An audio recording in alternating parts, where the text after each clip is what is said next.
All right, finally the video we've all been waiting for, the day we cut some metal. I'm going to be using the tool that I linked in my second video. This is the one that came from Shars with the included insert, and does an okay job, as you'll see here. Also, I have a parting tool, which I have not shown before, and I also got this from Shars. It was an inexpensive solution, not a very good one, but also came with an insert, and we will cover that more here in just a moment. So the first thing I'm going to be cutting is a piece of 1-inch hot rolled mild steel, so this would be like A36 type, and I'll do some facing, turning, and parting on the various types of material we're going to be working on here.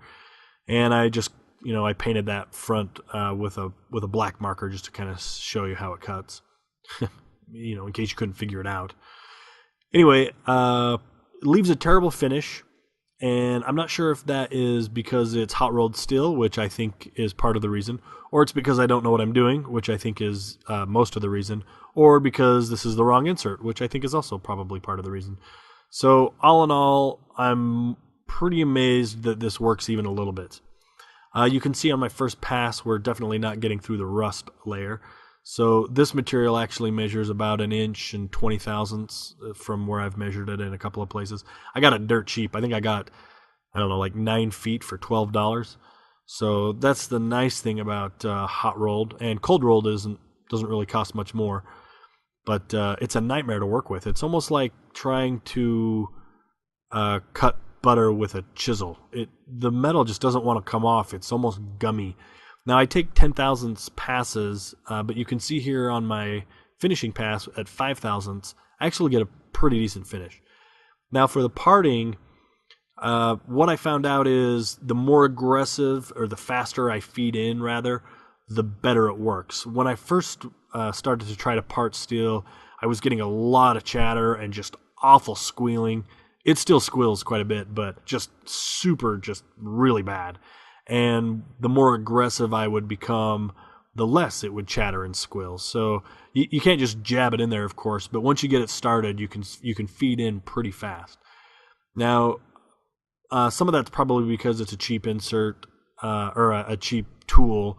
I think these are really crappy inserts, by the way, because you'll notice that the work held in the chuck is perfectly smooth, and the work I just cut off has this big stupid nub thing sticking out of it, or tip, or I don't know what it's called. But in videos I've seen on YouTube, that's usually left on the piece of material that's still in the chuck. So here I've had to chuck my finished part up just to cut this nub off, which is really annoying. Now this is academic because I'm not actually trying to make a part or a tool or anything. This is just I'm cutting for the sake of the video. But still, it's pretty annoying. So I'm hoping there's another type of insert for this tool holder. If anybody knows of one, please post below, or any tips or advice you might have, I would appreciate it. Again, more terrible surface finish on this hot rolled. And as you probably saw, I'm using a new corner of this insert. So I'm trying to give the lathe as much of an advantage as possible. You'll also notice that the metal is cut flat there with no little tip in the middle. I did not have to shim or center my my tool at all. I just bolted it down and it cut perfectly on center. So I'm pretty excited about that. Okay, this is 6061 aluminum, 1/2 inch diameter. And the aluminum is so much nicer to work with. 10 thousandths on the facing cut you saw there, and it just cuts like butter. The only thing about aluminum I found out is you can't be too aggressive, and you really need to have the smallest amount of stick out as possible from the chuck. Ooh, accidentally plunged in there. Because the metal will flex much more than steel. So let's go ahead and speed this up, take a couple more turning cuts. And when it comes to parting, it also parts much nicer than steel. You can be pretty much as aggressive as you want. It doesn't squeal. It doesn't chatter nearly as much. So I'm pretty pleased with this tool as far as working in aluminum goes. However, again, once you cut your part off, it's got that stupid nub left on the end of it, and now you've got to go chuck that up and face it back off, which I didn't do in this case, but here it is next to that piece of hot rolled, and you can see the surface finish on the aluminum is better. And here's just a really close up view of facing, I guess. This is actually slow motion. You're looking at 400 frames per second. This is a feature built into my camera. I thought it was going to turn out cooler than it did, so I left it in anyway. It's really dark and grainy too. Now this is the worst thing I've tried to cut so far. This is 3/16 stainless steel. I paid $8 for this little slug at Metal Supermarket. It was just a remnant that I bought because I thought, hey, might be kind of fun to try cutting stainless steel.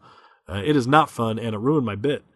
This first cut's 5/1000ths, and my next several cuts are going to be 10/1000ths. And at one point, the metal started folding over on each other, and I couldn't get it to.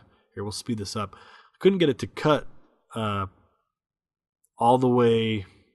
I couldn't get it to cut all the way. Here, you'll see. I think it's on this pass. Yeah, see how it folds over? I thought maybe I'd accidentally cut 20/1000ths instead of 10, so I went back and I tried to take 5 and then 5 more, and it just kept doing it. And I ended up getting a lot of heat buildup. Look, you can see the metal coming off there is straw and purple. And here it folds over again. I've read that stainless is a nightmare, and so far for me it has been. Also, the surface finish is terrible. You can see it's got all these puck marks and just looks like crap. So I don't think I'll be working with stainless too much in the future if I can avoid it. Let me take that out of here real quick, and I think I show it. Yeah, so here's another. Oh, you can just tell how bad it is. Now I ended up using a brand new insert. It was another insert I got from Shars actually to clean up the other side of this slug. I don't have it in the video, but it did a much better job. And I don't know if that's just because it was a better insert or because it was brand new. But anyway, I don't like it. Now this is a piece of cold rolled, so 1018, and we'll take a couple of facing cuts and just turn it down a little bit. This the cold rolled is a little bit nicer than the hot rolled as far as finish and how nicely it cuts in general, but it's still not very good. So I think if I have the option to get hot versus or cold versus hot, I will. But I can't say it's a huge difference. When it comes to parting, it was pretty much the same. Started in slow, and once the insert is cutting, then start getting really aggressive with it to shut down that chatter a little bit. And it parts off just fine and leaves that stupid nub on the finished piece again, which I'll keep mentioning because I'm still mad about. Anyway, that pretty much sums it up. So, hey, thanks for checking out the video. Please subscribe and, like, rate, comment. If you have any questions, post below. If you have any advice, I'd love to hear it. I'm not afraid to be told that I suck at this because I know I do. So feel free to, well, let's be polite about it, but feel free to leave your advice or your helpful tips below.